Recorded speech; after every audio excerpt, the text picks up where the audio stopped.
যখনই একটা মনে করেন একটা কমিটি থাকে, সেই কমিটির মধ্যে 4-5 জন লোক থাকেন যারা মূলত সিদ্ধান্তগুলি নেন, এবং এই যে 4-5 জন লোক ওনারা আবার আলাদা হয়ে অনেক সময় বসেন, এটাকে বেসিক্যালি তারা কিচেন ক্যাবিনেট হিসেবে অভিহিত করছেন।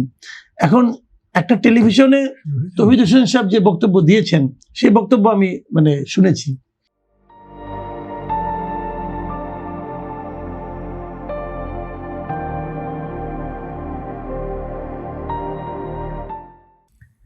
ইন্টারেস্টিং কি জানেন, আমি কিচেন ক্যাবিনেট সম্বন্ধে বলবো, তার আগে একটু অন্য জায়গায় একটু বলি যে যারাই সাবেক উপদেষ্টারা এখন কথা বলছেন, এদের সবারই কথা শুনে মনে হচ্ছে কি যে তারাই হলেন কি একদম সাধু পুরুষ একজন, এবং তারা অনেক চেষ্টা করেছেন দেশটাকে ভালো করার জন্য, কিন্তু কয়েকজন লোকের জন্য পারেন নাই।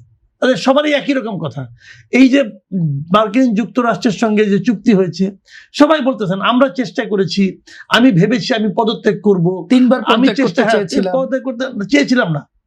উনি বলেছেন আমি 3 বার পদত্যাগের কথা ভেবেছিলাম।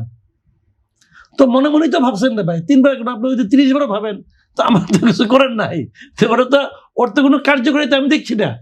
তো ওটা আমাদের শুনে লাভ কি? পদত্যাগ করলেন না কেন? আপনার হাতে পেয়ে ধরছিলাম আমরা যে পদত্যাগ করেন না, করলেন না কেন? পদত্যাগ করতে বলছে যে পদত্যাগ করি না এই কারণে তাতে নাকি ইউনূস সরকারের ভাবমূর্তি নষ্ট হবে, তারা বিব্রত। তো আপনি তো ইউনূস সরকারের ভাবমূর্তি নিয়ে চিন্তা করতেছেন, আর দেশের যে শেষ হয়ে যাচ্ছে ওটা আপনি খেয়াল করতেছেন না।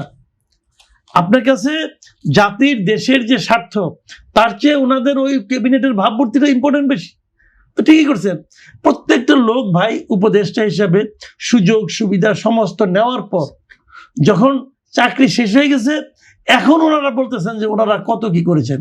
ফরিদা আক্তারকে দেখলাম একই জিনিস, ইনিও নাকি অনেক কিছু করার কথা ভেবেছেন। ব্রিগেডিয়ার জেনারেল আখাউদ্দিন সাহেব, ওনাকেও দেখলাম একই কথা। আবার আসিফ নজরুলকে দেখলাম, ওনারাও সবাই বলতেছেন। তো এগুলি সবাই বলে, আগে আর কেউ বলে না।